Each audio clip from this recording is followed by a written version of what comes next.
I know it, I know it. Round 2, fight! I'm a part of a killer team. We was born with that metal in our hand, we like Wolverine.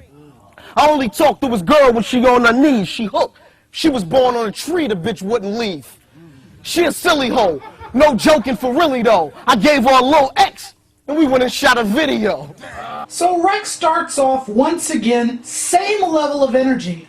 Once again, Rex goes on about having sex with Math's girl, getting even more graphic. It's a generic line, yeah, but the delivery is good, and since Math didn't address that good enough in the first round, it's a drum that Rex can beat without too much trouble. Then I told her, take that. I went Diddy flow. Let that semi blow. He see more sparks than a millio. Let one of these niggas act stupid. I put a check on his head, good? And just do it. There's no way he gonna take me. I'm a vet. I give niggas like Math rabies shots. He was born lukewarm. There's no way he hot. That's like saying Al Sharpton Slim Shady pops. Then he goes on once again to question Math's credibility. The thing I love about Rex is the fact that he's a cocky little bastard and he never lets you forget it. So in the first round, Rex went at Math with personals.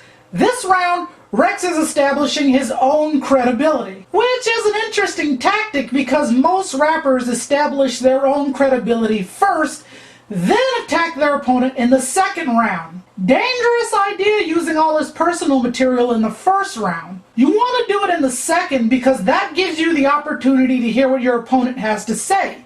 If your opponent comes weak, then you can completely bulldoze them in the second round and steal the third. The second round to me is the most important round because it's like the middle square in the game of tic-tac-toe. The person who gets the second round is pretty much set because the third round is really a tiebreaker. If you have 2 strong rounds, you've already won. So that's why I think you should save personals for the second round.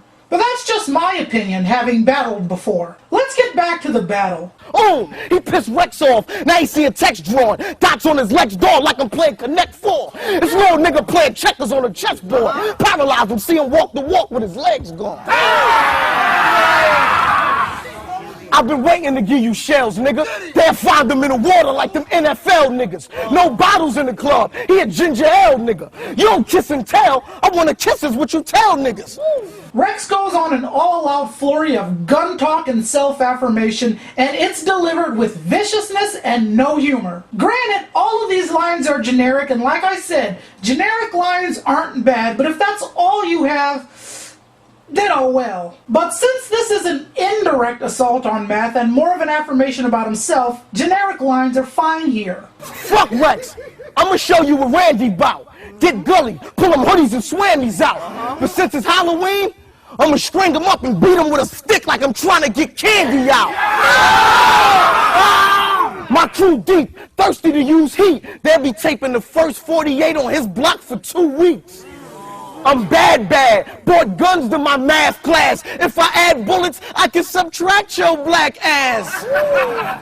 Now here's where T-Rex makes his mistake. With someone whose name is Math, they've probably heard every math joke in the book, and that is probably one of the most basic and most generic of them all. Even I could have come up with that. If I was going to make a math joke, I'd go a completely different route with it than the obvious one. Rex did it great the first time, and I don't even know what. Hit him with that 357 on that 9. I shot him 11 times. They say that he died. That was all about. That was just weird, but if you ask me, I think T-Rex is styling on Math a little bit. That's just my guess, I don't know, but I call it a mistake because it was completely uncalled for and it added nothing. But he goes back in hard. On camera, I'ma off this rookie. My shells come with a message like a fortune cookie. I call Tone Trump and my boss from Philly. They give niggas dum-dums just for talking silly. I know niggas from Brooklyn that can't stand Duke. Now here's where it gets back on point, establishing his own credibility and dismantling Math. So it looks like T-Rex was holding out on us with the personals. Listen up. Cause I'm somebody he should never be compared to. Talk that joint shit, he was talking about bamboo. Say this gangster shit and he used to be in a dance group. Now listen, I don't know if Math was in a dance group or not. Doesn't matter. What matters is the presentation of that information. Example, how do you judge a good actor? I judge an actor based on if he believes and understands his dialogue. I was in a play where I had to shove an older man around. Now this guy was in his upper 40s to early 50s, tall guy, not muscular, but he was in good shape. Now look at me. Not exactly the most intimidating person out there. And I had to shove this guy around. The thing is, I'm not a fighter. And I know that about me, and everyone in the cast knew that about me. The audience didn't know that. So if I'm going to be the guy pushing around this guy who's 20 to 30 years my senior, I have to believe that this is something I can do believably. So in order to address that situation, I had to alter my character a bit and go in as a scrappy little guy who'd be willing to fight anyone at any time. So hopefully the audience would look and say, wow, he really looks like he's gonna fight that guy. Even though I know I'm not a fighter. Back on topic, Rex believes what he's saying, and if he believes it, he can convince the audience to believe it as well. A rap battle done well is a beautiful thing, with point, counterpoint, presentation, acting, presence, projection. It's all of that, and with Rex's body language, projection, and presentation, if what he's saying is true, then he just made a mockery of Math. His girl got a duffel with a man do. Boy, this chicken noodle, Weber put it in a canned soup. And that's with no soda on the side. Michael Jackson bullets moonwalking on his spine. I'm bad. You're dealing with that nigga. His girl let me beat it, cause my human nature thriller. And then he finishes decently with a nice Michael Jackson reference, and the expression on Matt's face just makes me laugh. Not exactly the best finishing line, but it was said with enough resonance, and if that wasn't enough... This nigga dead. I love how cocky he is. Now let's go to Math. Yo, his boys hype him like he nice, but to me this nigga's whack. He be saying wild, corny shit, and they be geeking like it's crack. If they was all fiends, I could easily make a stack. I'd be selling them sheetrock, and these creeps would be coming back. Reps, you a dick. That's what all my niggas call you. You should take Viagra. You might get a little taller. Math comes in once again, starting slow and then building. However, again, he starts off very weak, making a joke about selling his crew cheap crack and then calling Rex a dick and telling him to take Viagra because he can get taller. How did Rex start this round? With a personal about banging Math's woman. Math starts off this round by making a reference that T-Rex is short.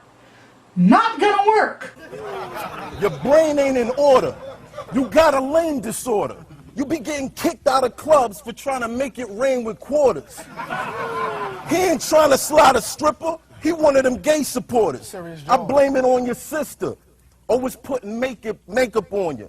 See, she was kind of bitter. Your folks didn't make a daughter, so she had him playing dress up. Told him his name was Twarner. It's only safe to warn you, Twarner be changing on you. If Twarner Papa E, protect your ass and play the corner. He'll splash his face with water, then he getting naked on you, turn into Dark and Lovely, the midget stage performer. Rocking a tank top to say black is beautiful. Then he start doing scenes out of Cats the musical. So then Math goes on about this story about how Rex tries to make it rain with quarters and how Rex's sister used to dress him up as a girl. Again, it's funny, but there's a difference between lying and flat out lying. As I said earlier, whether or not Math was ever actually in a dance group or not is irrelevant. The fact of the matter is, it was a believable lie. Everything Rex said that was personal against Math was believable. We all know Rex didn't bang Math's woman, but the likelihood of that is believable. The whole Twana thing is funny, but ultimately I don't believe a damn word he's saying because it's just so unbelievable. I mean, it'd be good if it was in any way relevant to Rex, but it's not. It's just a funny story about Rex being a cross-dresser. Then he closes with, Welcome to Hoffa, dog. You at your funeral. You got a childish ass flow. All your raps abusable. the best thing he said thus far. But then he does something that makes this an automatic loss in this round for me. He reuses the same scheme. As I said in the Arsenal Pat Stay battle, a lot of rappers just starting out will have generic punchlines, and there's no problem with that. But reusing the same rhyme scheme always fails. Why? Because it never captures the same essence as when it was used the first time. Listen to what Matt says here. I tried to hang with Rex, but it ain't work out. I should have listened when niggas told me, don't let him in your house. This nigga Rex got sticky fingers. I brought him to my new place, let him use the bathroom. The nigga stole my toothpaste. Yo, I got a call, went in the hall, the reception was better. The nigga stuffed my laptop down the neck of his sweater. Said he wanted a soda, so I go in the kitchen. I came back, the door was open and the sofa was missing. I'm like, where the fuck Rex at? I run to pursue him, so the sofa on Rex's back, and the fucker was moving. Yo, this guy's a thief. He terrorized the West Side for weeks. Victims gave the same description. Eyes and teeth. Now there are several problems with this. Number one, it reestablishes Rex's credibility because Math is essentially admitting that he was robbed by Rex. Two, the final punchline to this entire story ends on a joke about Rex being dark-skinned. So to quote Math Hoffa himself, You did all that. For that? I mean, really, he built up this entire scheme just so he can make a joke about T-Rex's skin complexion? And furthermore, it wasn't really a punch at all. Let's look at the first time Math used this scheme, which was against Iron Solomon. I tried to hang with Iron, but it ain't work out. I had him in the streets, he keep letting the nerd out. I said, Iron, I need some bricks, you know people? He said, it's funny that you asked, I'm about to go to Home Depot. I said, Iron, I'm puffing a cig, you want to bust down? He said, nah, I take the train, Math, I'm going uptown. I said, Iron, I got that butter, what's cracking? He said, I'm more of a parquet guy, it's less fattening. I'm trying to sound all tough, but you just rapping. That's why every time you get loud, I'm just laughing. It works here because each line was a punch and each line completely discredited Solomon. It was presented great, executed flawlessly, and was relevant to Solomon. And was a burst of inspiration of pure genius. Each line was its own punchline, and he didn't even need to finish it. He just moved on into another fantastic personal. In the Rex battle, it was a humorless build-up to a humorless joke about Rex being dark-skinned, and really, it wasn't good at all. It was just grating to listen to because he'd done it so much better already. Whenever rappers reuse the same scheme on other people, I always get the impression that they didn't take the battle seriously enough to generate new material. And thus far, I have yet to recant my position. Generic punchlines aren't a bad thing, and upstart battlers will reuse them frequently until they develop their own style more. But Math is a veteran battler, and reusing the same scheme against Rex is a bad move, because Math can and has done better than this. Just look at his battle against Aye-Verb. So really, I'm so disappointed to the point where this is an automatic loss for Math to me. But just for the sake of finishing this round and this review, we're going on. He ain't no murderer, he a motherfucking burglar. He ain't trying to take a life, he trying to take a piece of furniture. Your girl don't want to work with you. That's why she keep deserting you. Since you made her bored, I'm surfing her. Listen, Rex, I met her in the club, right? And I hit her with the game plan. I said, we going home, we fucking. I'll be clubbing like a caveman. So every time this dinosaur be going to work, I ain't a fossil, but you can find my bone in this earth. So then Math retorts with a few bars about banging Rex's woman, and it's a little late in the game for retaliation. But this isn't a bad series of lines. But then he switches to his Jamaican accent, and again, I must reference the Iron Solomon battle, where he did it better. Rex, what you whining for? You name yourself a dinosaur? All of them did that off a long time before. Yo, you think, hold on. You think you're sick? Well, I'm gonna find the cure. I'm a gynecologist, and this vagina shouldn't rhyme no more. Again, I'm not impressed because I've already seen this. And better. White bread, you done come for dead. You want a battle? Me lick you with a buckle on your lumpy head. Hold on. White bread, what you try for do? Man a bad man. Me shoot you any wife for do. Again, that was handled much better, and it was much more of a spontaneous reaction against Iron Solomon.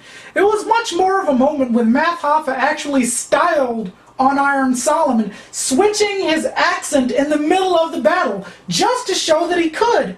Here, it just doesn't have that same effect. Now my connect don't talk, but he texts. The code for if I need to work soft is T-Rex.